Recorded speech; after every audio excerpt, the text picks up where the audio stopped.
I'm so excited. Something came today that I did not expect to get for another week or two. It is here. I can't say why it's here, but it is. It's a miracle.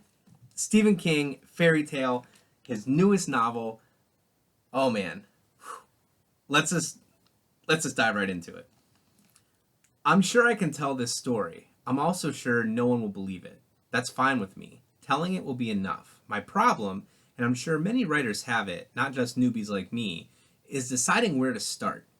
My first thought was with the shed, because that's where my adventures really began. But then I realized I would have to tell about Mr. Bowditch first, and how we became close.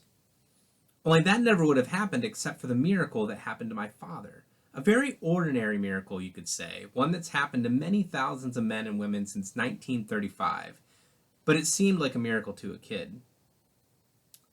Only that isn't the right place either, because I don't think my father would have needed a miracle if it hadn't been for that goddamn bridge. So that's where I need to start, with the goddamn Sycamore Street Bridge. And now, thinking of those things, I see a clear thread leading up through the years to Mr. Bowditch and the padlocked shed behind his ramshackled old Victorian.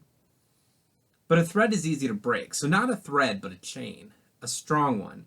And I was the kid with the shackle clamped around his wrist. What? What is going on? Look at the cover. Is that the Dark Tower? Are we looking at Midworld? Like, what? I don't know. It's also kind of reminiscent of Talisman and Black House. Like, are we going on a journey like that? Like, are we going to be talking thinnies here? Are we going to go through the territories? Or is it another world that links all these together? All right. Legendary storyteller Stephen King goes into the deepest well of his imagination in this spellbinding novel about a 17-year-old boy who inherits the keys to a parallel world where good and evil are at war, and the stakes could not be higher for that world or ours. What world is it? Charlie Reed looks like a regular high school kid, great at baseball and football, a decent student, but he carries a heavy load. His mom was killed in a hit-and-run accident when he was 7, and grief drove his dad to drink. Charlie learned how to take care of himself and his dad. When Charlie is 17, he meets a dog named Radar and her aging master, Howard Bowditch. A recluse in a big house at the top of a big hill, with a locked shed in the backyard. Sometimes strange sounds emerge from it. Charlie starts doing odd jobs for Mr. Bowditch and loses his heart to Radar. Then, when Bowditch dies, he leaves Charlie a cassette tape telling a story no one would believe. When Bowditch knows, and has kept a secret for all of his life, is that inside the shed is a portal to another world. King's storytelling in fairy tale soars. This is a magnificent and terrifying tale in which good is pitted against overwhelming evil, and a heroic boy and his dog must lead the battle. Early in the pandemic, King asked himself, what could you write that would make you happy? As if my imagination had been waiting for the question to be asked, I saw a vast, deserted city. Deserted but alive. I saw the empty streets, the haunted buildings, a gargoyle head lying overturned in the street. I saw smashed statues of what I didn't know, but I eventually found out. I saw a huge, sprawling palace with glass towers so high their tips pierced the clouds. Those images released the story I wanted to tell. And here it is, Fairy Tale. Now, we'll look at about the author. Let's talk about Mr. King. You know, I've read all of his works. I've read them in order of publication. Like, I cannot wait to dive into this. Stephen King is the author of more than 60 books, all of them worldwide bestsellers. His recent work includes Billy Summers, If It Bleeds, The Institute, Elevation, The Outsiders, Sleeping Beauties, co-written with his son Owen King, and the Bill Hodges trilogy, End of Watch, Finder Keeper, and Mr. Mercedes, an Edgar Award winner for Best Novel and a television series streaming on Peacock.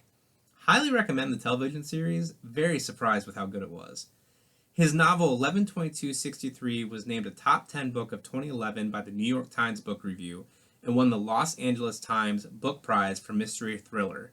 His epic works, The Dark Tower, It, Pet Sematary, and Doctor Sleep, are the basis for major motion pictures.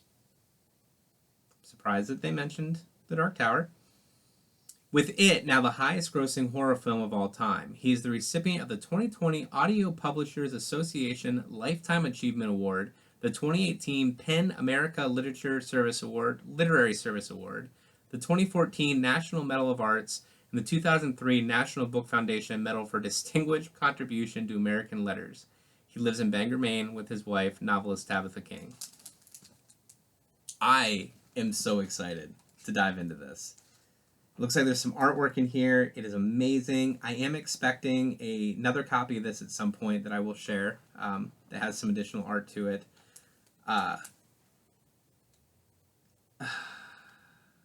I don't think I could have written this book without the help of Robin Firth, my research assistant. She knows more about Impus and Charlie Reed than I do. So thanks to her, and thanks also to my wife Tabby, who gives me time to do this crazy job and dream my crazy dreams. Thanks to Chuck Verrill and Liz Darenzoff, my agents. Thanks are also due to Gabriel Rodriguez and Nicholas Delort, who dressed up my story with wonderful illustrations and made it look like a classic novels of mystery and adventure in the days of old, from Treasure Island to Dracula. Their prodigious talents are on view at the head of each chapter, and I want to thank you, constant reader, for investing your time and imagination into my tale. I hope you enjoyed your visit to that other world. One other thing, I have a Google alert on my name, and over the last year I've seen many obituaries of those lost to COVID who have enjoyed my books. Too many. I mourn the passing of each one and send condolences to the surviving friends and family members. I wonder if Stephen King would officiate my wedding. That would make me really happy. I cannot wait to dive into this. I'm so excited. I'm just going to get to it right now. I'm busy all weekend. I will be back up and running on Tuesday after the holiday weekend, and hopefully this book will be finished by then.